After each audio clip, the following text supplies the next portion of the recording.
आइए सुनते हैं कहानी प्यार और धर्म। रूबिका अब इंटर की पढ़ाई पूरी कर चुकी। वह अपना कैरियर का चुनाव कर रही थी। वह कई दिनों तक सोचने समझने के बाद उसने फैसला लिया कि अब मैं नर्स की नौकरी करूंगी, क्योंकि मेरे माता पिता के पास इतने पैसे नहीं हैं कि मुझे डॉक्टरी की पढ़ाई करवा सके। इसलिए मैं किसी प्राइवेट अस्पताल से नर्स की नौकरी शुरू करूंगी तो मुझे बहुत सी सारी जानकारी होगी। यह सोचकर रूबिका अपने राज्य को छोड़कर दूसरे राज्य में अपने पहचान वालों की मदद से उसे एक अस्पताल में नौकरी मिल गई। वहाँ पर बड़ा अस्पताल था। पहले से वहाँ पर और लड़कियाँ नौकरी कर रही थी, कुछ लोकल तो कुछ दूसरे राज्य की। लड़कियों को रहने के लिए वहीं पर कमरा था। लोकल लड़कियां नौकरी करके अपने घर चली जाती, मगर जो लड़कियां दूसरे राज्य की थीं वह वहीं पर रहती थी। रूबिका वहां पर रहने लगी। वहां की व्यवस्था रूबिका को बहुत पसंद आई और मन लगाकर नौकरी करने लगी। उसे अपने काम से इतना प्यार था कि काम करते समय ध्यान से काम को करती थी। उसका व्यवहार वहाँ के डॉक्टर और स्टाफ को बहुत पसंद था। रूबिका की उम्र मात्र 19 साल की थी। दुबली पतली लड़की मरीजों के पास जाकर अपने मिठास भरी बातों से बोलती, आप लोग धैर्य रखिए, जल्दी ठीक हो जाएंगे। अब वह कई वर्ष काम कर चुकी थी। अब बहुत सी सारी जानकारी और अनुभव हो गया था। अब मरीजों की देखभाल बहुत ही अच्छी तरीकों से करने लगी। एक नया लड़का राजू भारती नौकरी पर ज्वाइन हुआ। जो साथ की लड़कियां थी आपस में बात कर रही थी कि अरे वाह, कितना हैंडसम नया लड़का आया है।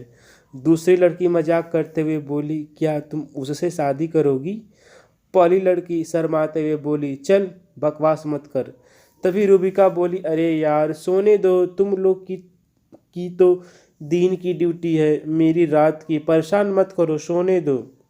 जब रूबिका नींद से उठी तो हाथ पांव धोया, खाना खाई और अपना यूनिफॉर्म, जो स्कर्ट ऊपर टी शर्ट, पाँव में जूता मोजा तथा अस्पताल के नाम से प्रिंट की गई पतली कोट पहनी। बालों में पूरे राउंड करके क्लिप के माध्यम से बांधकर एक कैप लगाकर मेकअप के नाम पर बस थोड़ा मोड़ा ही किया और बाहर आई। आते ही उस लड़के पर नज़र पड़ी। कुछ पल के लिए तो रुकी, उसके चेहरे को ध्यान से देखी। उसके दिल में एक आह सी उठी, फिर मरीज के रूप में चली गई। उसे कई मरीजों के पास जाकर उनके स्थिति के बारे में पूछना व जिन मरीजों का दवा और इंजेक्शन देना था अपने काम में लगी गई। मगर रूबिका को उस लड़के का चेहरा उसके ध्यान से नहीं उतरता था। वह सोचकर परेशान हो गई कि आखिर मेरे को क्या हो रहा है। सर आवाज़ दिए, रूबिका। वह सर के पास गई। सर बोले, नया लड़का काम पर ज्वाइन हुआ है, उसका नाम राजू है। देखो मैं सोने जा रहा हूँ, 2 सीनियर डॉक्टर हैं, तुम उनके साथ, राजू और तुम रात के समय में मरीजों की देखभाल करना, और हाँ अगर कोई सीरियस केस हो तो ज़रूर फ़ोन करना। यह कहकर डॉक्टर साहब सोने चले गए। तभी कुछ समय के बाद राजू आया और रूबिका से बोला, मैडम आपको डॉक्टर साहब बुला रहे हैं। रूबिका डॉक्टर पास गई तो डॉक्टर साहब बोले, रूबिका वार्ड नंबर 16 में जो लड़की का सर्जरी हुआ था उसे यह इंजेक्शन लगा दो। रूबिका जी सर कहकर दवा इंजेक्शन उठाकर चली गई। अब रात के समय में ड्यूटी होने से राजू और रूबिका की बातें होने लगी। अब रूबिका को एक बेचैनी सी रहने लगी। उसके स्वभाव में बहुत कुछ परिवर्तन होने लगा। यह देखकर वहाँ के स्टाफ सभी लोग समझ गए थे कि रूबिका और राजू की नज़दीकियाँ बहुत ही बढ़ गई। जब यह बात मेन डॉक्टर साहब को मालूम पड़ी तो वह सोचने लगे कि अगर ऐसा होता रहा तो हॉस्पिटल का माहौल ख़राब हो सकता है। उन्होंने राजू को बुलाकर पहले समझाया, फिर चेतावनी दी कि अगर तुम हमारे बताए गए मार्ग पर नहीं चलते हो तो तुम्हें नौकरी से निकाला जा सकता है। उस समय तो राजू कुछ विचलित हुआ, पर घर आने के बाद डॉक्टर साहब के बातों का सीरियस नहीं लिया। उसने रूबिका को सारी बात बताई तो रूबिका बोली, मैं शादी करना चाहती हूँ। वैसे राजू की भी इच्छा थी, पर संकोच में पड़ गया। फिर बोला, मैं तैयार हूँ।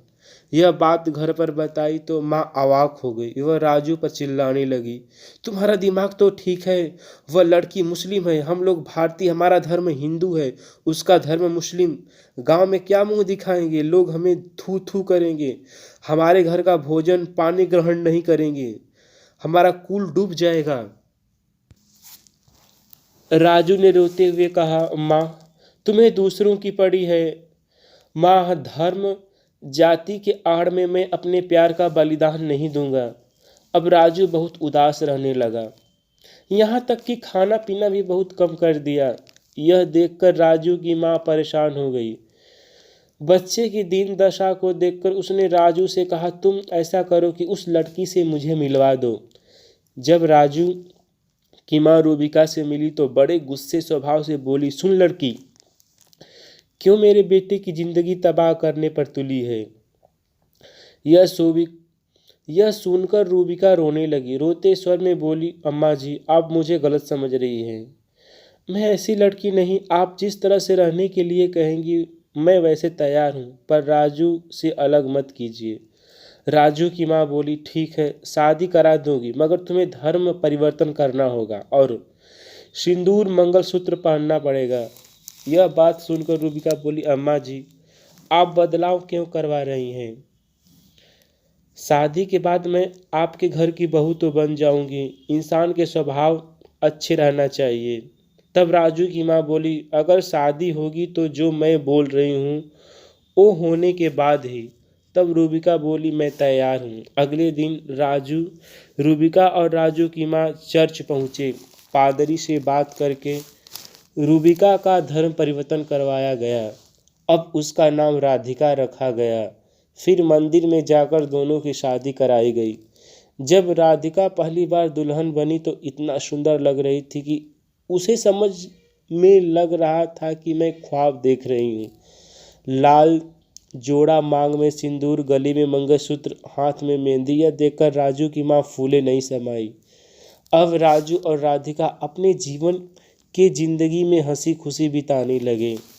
धन्यवाद। अगर कहानी आपको अच्छी लगी तो हमारे चैनल कहानी बहार को लाइक, सब्सक्राइब और शेयर कीजिए तथा कमेंट कीजिए कि हमारी कहानी आपको कैसी लगी।